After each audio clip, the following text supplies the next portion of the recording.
Dear diary, today I injected 250 IUs of HCG. I've been doing this for the last 2 weeks and I feel great.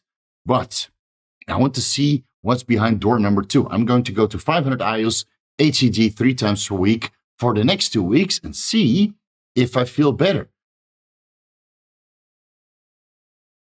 Vigorous Steve here. So you think you're ready for some testosterone replacement therapy? You've tried everything already to increase your testosterone production naturally with dietary interventions, lifestyle changes, taking all of the over-the-counter supplements which are known to boost testosterone levels. You've even done a pituitary MRI or testicular ultrasound to see if there's any structural changes limiting the amount of total testosterone, free testosterone, bioavailable testosterone your testicles are producing. You've gotten your body fat levels down. You've tried everything already, and your serum testosterone levels are still at the bottom of the reference range, but still within the reference range. So you can't get TRT prescribed. You're going to have to self-medicate to increase your testosterone levels. You're thinking about TRT. All of your friends are doing it. You're sick of driving a Pinto. You want to start driving a Ferrari and start pulling girls half your age.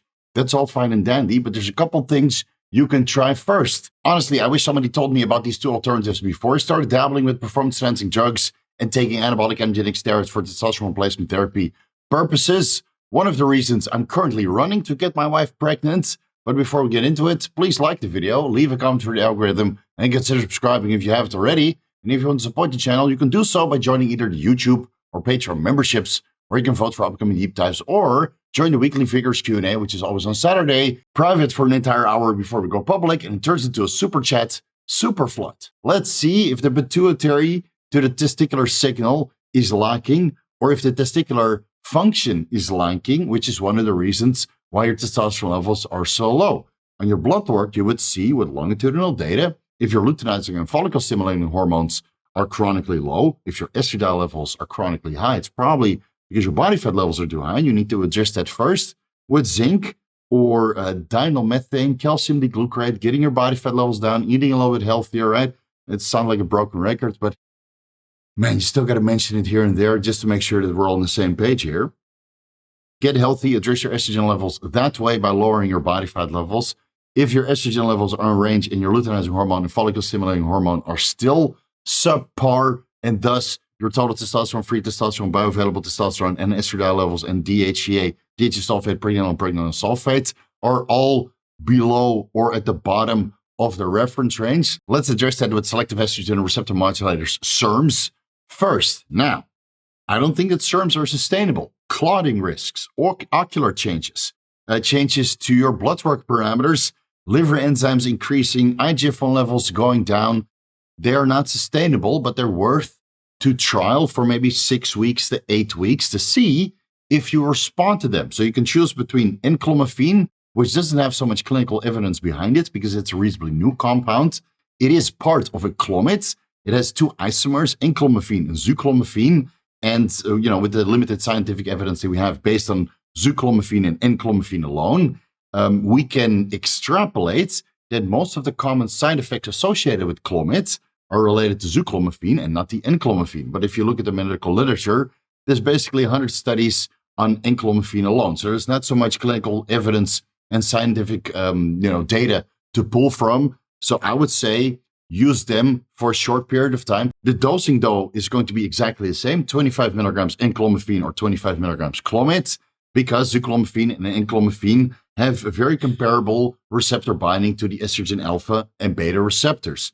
So I would say that 25 milligram of either or. Personally, I would prefer 25 milligrams Enclomiphene, again, because most of the side effects, especially the mental side effects, seems to be related to Zuclomiphene. So if you have the choice, go with Enclomiphene over Clomid, right? We have to go with the times. So if you do that for 4 to 6 weeks, 25 milligrams before bed, your luteinizing hormone and follicle-stimulating hormone should go up with time. So maybe you come from a 1, 2, 3, 4 milliIU per milliliter up to a 6, 7, 8, maybe even 10 or 25 milliIUs per milliliter.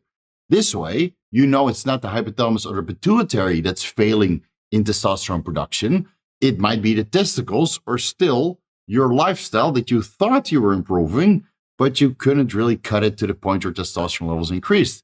So if your LH and FSH goes up with a selective estrogen receptor modulator monotherapy for 4 to 8 weeks, and thus your testosterone levels and all of your other endocrine sex hormones are going up, then job done, basically. Right? You're combating for something that you couldn't achieve yourself with medication. There's nothing wrong with that.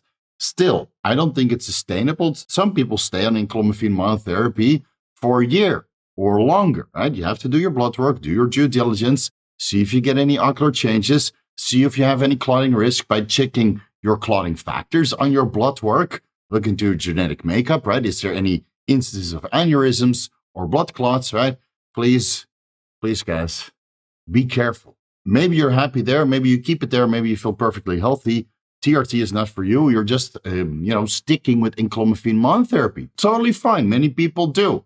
If you want to look beyond that, because of the, issues that come along with prolonged use of selective estrogen receptor modulators, the next thing you can try is HCG monotherapy. We discontinue the enclomiphene or the Clomid, and we replace the signal from the pituitary to the testicles, the luteinizing hormone, with human chorionic gonadotropin. Why?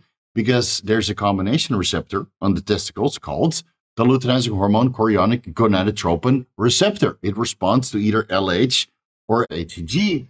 This would be the second step that you can try, which is more sustainable, in my opinion, than enclomiphene or Clomid monotherapy, because there's no risks associated regarding clotting and some of the ocular changes when it comes to HCG monotherapy. And there's a lot of scientific evidence that shows that HCG monotherapy for longer periods of time, for the sake of boosting one's fertility, is actually very sustainable. Longitudinal data for 1 year, 1.5 years, 2 years, up to 2,000 IUs multiple times per week. We start low, 250 IUs 3 times per week. That seems to be the lowest effective dose, the dose that sustains testicular function. When you're taking anabolic androgenic steroids in the form of a steroid cycle, unless you combine it with nandrolone, trestolone, right? All the progestogenic 19-nors which will just shut your testicles down through a whole different pathway, the progesterone receptor pathway. But if you're sticking with TRT or a cycle of TRT plus with maybe a little bit of a DHT derivative or a moderate steroid cycle, I would say that 250 IUs up to 500 IUs HCG 3 times per week is more than enough to sustain your testicular function. So let's start there. Let's see if you did enclomiphene and Clomid monotherapy for 4 to 6 weeks, 8 weeks maybe. You see where your testosterone levels are at. That's your screenshot. Now you want to compare HCG monotherapy with the results that you got on SERM monotherapy. Maybe SERM monotherapy will give you higher testosterone levels and you feel better. You can always go back.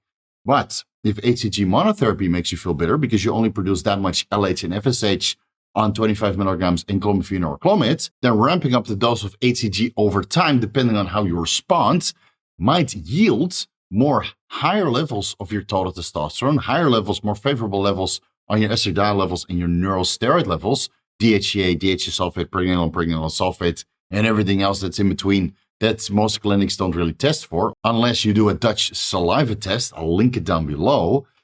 With HCG, you can accomplish, in many cases, a lot more compared to SERMs monotherapy. If your testicles respond to HCG monotherapy or SERMs monotherapy for that matter, you know that in the future, a post-cycle therapy is going to be successful. Yes, if you want to discontinue testosterone replacement therapy to get your partner pregnant, or you're going to travel all over the world and you're a little bit, worried about bringing your prescription, which you don't have because we're doing self-prescribed TRT or HRT, you might need to come off cycle and do a post-cycle therapy to recover testicular function completely. You might come back to your previous levels before you started going on this performance-enhancing drug journey.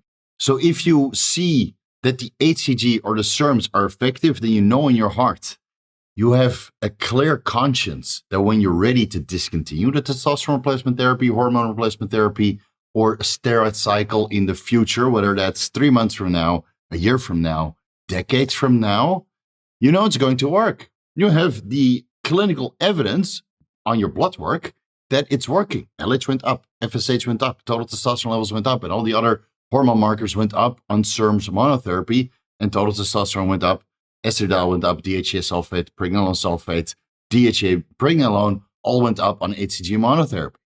Right? You can tack that off the box. Then you can proceed into TRT if you do so desire. But a lot of people get a great response from HCG monotherapy when they slowly start ramping up the dose.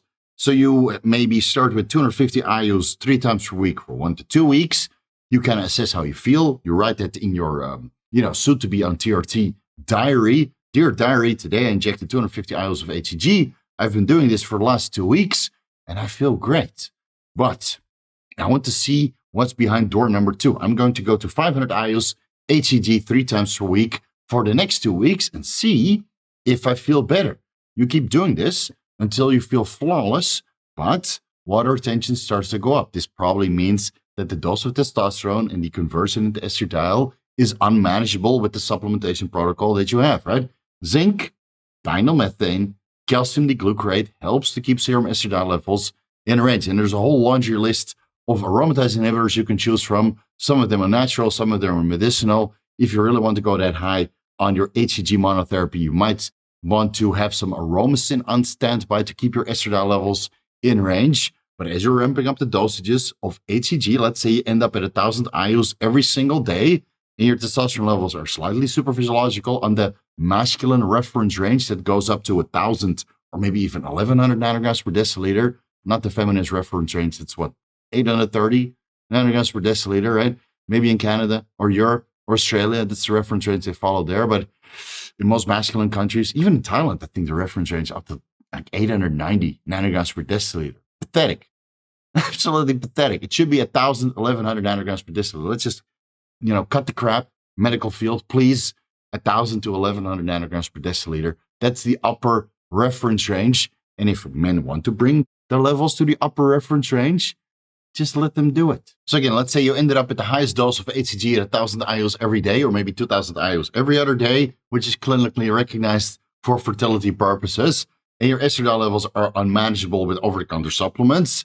A low dose of 6.25 milligrams aromasin 3 times per week. Do it with blood work. Check your levels before you add in the aromasin, and then checking your blood work levels again after you add in the aromasin, and then see how much more adjustments you need to make based on your serum estradiol levels, right? It's not rocket science. We're already going through this route of doing frequent blood work to manage and manipulate and optimize our hormone panel. So do the work, please. And it's for yourself, not for me. I don't really care, but you should do your due diligence by doing blood work frequently if you decide to go this route. If your HCG dose is that high, but it's sustainable, you feel great, your total testosterone levels went up to 1,000, 1,100 nanograms per deciliter. Some guys even get 1,500 nanograms per deciliter because the rate limiting factor wasn't their pituitary or their testicles.